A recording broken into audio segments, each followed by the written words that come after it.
কেন ছিলে শুধুই মনে বেঁধে রেখে চুপ কথা আজ বলে দে। Welcome back to the channel. কেমন আছো তোমরা সবাই? আই হোপ সকলে খুব ভালো আছো, সুস্থ আছো। আমরাও বেশ ভালো আছি, সুস্থ আছি। সকলকে জানাই আমার নতুন একটা ভিডিওতে স্বাগত জানিয়ে এখন থেকে আমি আমার ভিডিওটা স্টার্ট করছি। সকলকে জানাই অনেক অনেক শুভেচ্ছা জানিয়ে আজকের ভিডিওটা আমি এখন থেকে স্টার্ট করলাম। চলো ভিডিওটা কন্টিনিউ করো। আর তোমরা তো টাইটেল আর থাম্বনেল দেখে তো অলরেডি বুঝতে পেরেছো যে কিসের ভিডিও নিয়েছি, জানো তো? এই একটা ইয়ারিং। চলো ভিডিওটা এখন থেকে শুরু করা যাক। দেখতে থাকো আজকে সারাদিন কি করি। আই হোপ আজকের ভিডিওটা তোমাদের অনেক অনেক ভালো লাগবে। যথারীতি স্নান টান করে একেবারে উপরে চলে এসেছি জামা কাপড় নিয়ে। আর শুধু স্নান করে আসিনি, একেবারে কিছু বলা ভুল, অনেক কিছু কাচাকুচি ছিল, কাচতে গিয়েছিলাম। কেচে টেচে একেবারে স্নান করে তারপরে আমি ছাদে চলে এসেছি। এসে নিয়ে তারপরে হচ্ছে গিয়ে জামা কাপড়গুলো এখন মেলে নিচ্ছি। চলো তোমাদের সাথে কিছু কথা আর কি শেয়ার করে নিই।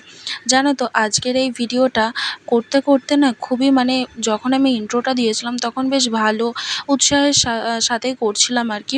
আর এই যে জামা কাপড় মেলতে এসেও খুব সুন্দরভাবেই করছিলাম। সব দিনটা বেশ মোটামুটি খুবই ভালো যাচ্ছিল। আর যথারীতি এগুলো সব মেলে টেলে নিই। আর কেন কি বলো তো, সামনের শনিবার আমাদের বাড়ি বড় ঠাকুরের পুজো হবে, সেই জন্য কিছু জামাপত্র কিছু ড্রেসপত্রগুলো কাচাকুচি করে নিচ্ছিলাম। যেমন ধুতিটা মেলতে এসে নানান ধরনের সমস্যা বেঁধে গেল আমার সাথে। দেখো এখন তো তোমরা যথারীতি সকলেই জানো ওয়েদারটা খুব একটা ভালো যাচ্ছে না। আকাশের ওয়েদার দেখো, আমি এদিকে জামা কাপড় মেলছি, ওইদিকে একটু সাইড দিয়ে রোদ বেরোচ্ছে, আবার ওইদিকে আকাশের ওয়েদার দেখো মেঘলা ওয়েদার। তো এইভাবে বুঝতে পারছিলাম যে বৃষ্টি নামবে, তবুও মেলে যাচ্ছি, কারণ একটু জলটা ঝরলে নিচে গিয়ে যদি মেলে দিই তো যথারীতি হালকা হলেও শুকিয়ে যাবে। জলটা ঝরা নিয়ে কথা, ওই জন্য ছাদে গিয়ে মেলছিলাম। প্রথমত ধুতি একরকম মেলেছিলাম, এত পরিমাণে হাওয়া দিচ্ছিল এপাট থেকে ওপাটে চলে গেল, যার জন্য আবার দুই পাটে মেলে দিলাম। মা বলেছিল ধুতিতে এখনও মার আছে, যার জন্য দুই ভাঁজ করে দিলে বেশি সুবিধা হবে। এরকম দুটো দড়িতে, একটা দড়ির মধ্যে দিলে পরে তুলে নিয়ে না আর ভাঁজ করতে পারবো না, ওই জন্য। চলো এবার তোমাদের সাথে যেটা বলছিলাম, বাড়িতে পুজো হবে, সত্যনারায়ণ পুজো আর বড় ঠাকুরের পুজো। মায়ের মানত করা ছিল আগের বছর মা মানত করেছিল, সেই মানতে পুজো আর কি শোধ করা হবে এই শনিবারে দুটো পুজো আছে, সাথে হবে হোম যথারীতি। সেই কারণে এখন তাড়াতাড়ি করে করছি। আর আজকের দিনটা হচ্ছে বৃহস্পতিবারে টুকটাক যা কাচাকুচি আছে করে নিচ্ছি, কারণ শুক্রবারে আর পারবো না, আর দিনের দিন শনিবারে তো আর হবেই না। কিছু সরঞ্জাম গোছানোরও আছে, তাই না? পুজো অনেক কিছুরই ব্যাপার আছে। চলো নেক্সট পার্ট। আর একেবারে তো স্নান করে উপরে এসেছি, যার জন্য সকালেরও কোনো টিফিন করিনি, এমনি হালকা টিফিন চা আর বিস্কিট খেয়েছিলাম।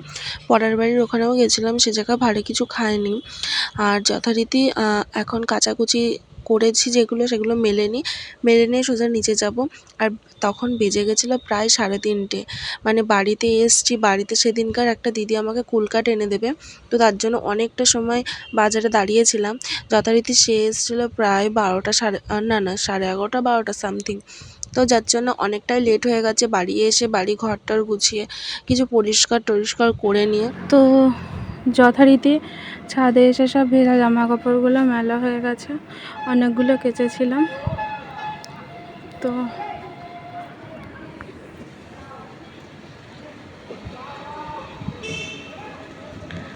আর এই শনিবার আমাদের বাড়ি বড় ঠাকুরের পুজো আছে, বড় ঠাকুরের হবে আর সত্যনারায়ণ পুজো হবে, সেই ভিডিও আসবে।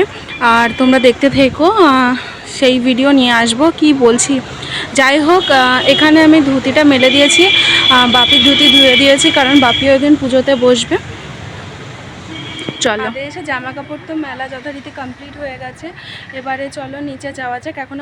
এখনও তো কোনো খাওয়া দাওয়া করিনি, একেবারে সকালবেলা পরিয়ে টরিয়ে এসে বাড়ির পুরো কাজ কমপ্লিট করে নিয়ে কেচে টেচে এখন ছাদে মেলতে এসেছিলাম। তারপরে তোমাদের সাথে ভিডিও দিচ্ছি, এর আগে ভিডিও কন্টিনিউ করতে পারিনি। এখন 3টে 3 বাজে, এখনও খাওয়া দাওয়া করিনি। নিচে যাব, একটু খাওয়া দাওয়া করবো, দুপুরের লাঞ্চটা আর কি কমপ্লিট করে তারপরে চলে যাব পড়াতে। চলো ভিডিওটা কন্টিনিউ করো। আমাদের বাড়ির গাছে মোচা বেরিয়েছিল, তখন আর শেয়ার করা হয়নি। এখন কলা বেরোচ্ছে, মোচা দিয়ে কলা। আর এইদিকে রেমালি ঝড়টা যে হয়েছিল, রেমালি ঝড়ে আমাদের পেঁপে গাছের না মাথাটা পুরো মানে ভেঙে গিয়েছিল। তারপরে দেখো আবার ওই যে পেঁপে বেরিয়েছে, মানে ভাঙা গাছ থেকে আবার পেঁপে শুরু হয়েছে।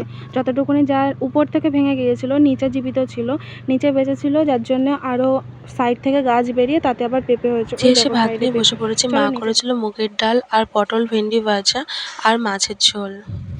2,000 years later.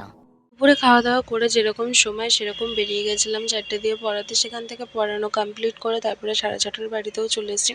আর এখানে আজকে আর আমাকে নতুন ডিশ দিয়েছিল ড্রাগন ফ্রুট। অ্যাকচুয়ালি ড্রাগন ফ্রুটটা আমি একদমই খেতে পছন্দ করি না, কেন জানি না, আমার একটুও ভালো লাগে না, আমি কখনো ট্রাইও করিনি।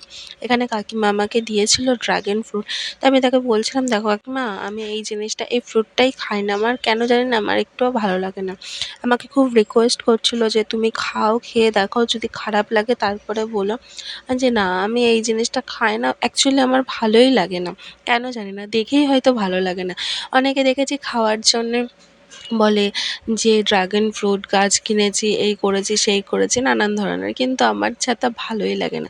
গাছ লাগাই ভালো লাগে গাছের জন্য, মানে সৌন্দর্যের জন্য আর কি, গাছপালা লাগাই, ফুল গাছ বলো ফল গাছ বলো, সৌন্দর্যের জন্য। যাই হোক, এখানে অভিয়ানের এক্সাম রয়েছে, ওকে ওর এক্সামের কাজ কিছু দিয়ে নিচ্ছিলাম। এদিন জানো তো অভিয়ানকে পড়াতে গিয়েছিলাম, ও মোটেই পড়তে বসতে চাইছিল না, প্রচুর পরিমাণে কান্নাকাটি করছিল, কী জন্য কি বৃত্তান্ত জানে না। আর এখানে একটা ট্রিক আমি ফলো করেছিলাম, যার জন্য সেটাই তোমাদেরকে দেখাচ্ছিলাম যে আমার স্কিনটা কত গ্লো করছে, সেটাই আর কি তোমাদের সাথে শেয়ার করছিলাম। তোমরা যদি রিভিউটা, মানে অ্যাকচুয়ালি কী কী দিয়েছি সেগুলো যদি দেখতে চাও, অবশ্যই নেক্সট পার্টে নিয়ে আসবো কী কী ব্যবহার করেছি না করেছি।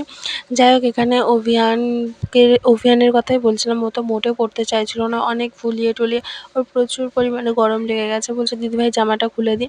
যাই হোক, ওকে এখানে কাজ দিয়ে সেটাই আর কি দেখাচ্ছিলাম যে দেখো অভিয়ান, এদিকে ক্যামেরার দিকে তাকাও, মানে মনটাকে আর কি হ্যাপি করছিলাম। অন্য দিন এরকম জিনিসটা করে না যে বসবে না, কান্না করে যায়, এরকমটা হয় না। যাই হোক, ওকে তাড়াতাড়ি পড়িয়ে নিয়ে বাড়ি যাই। 2,000 years later.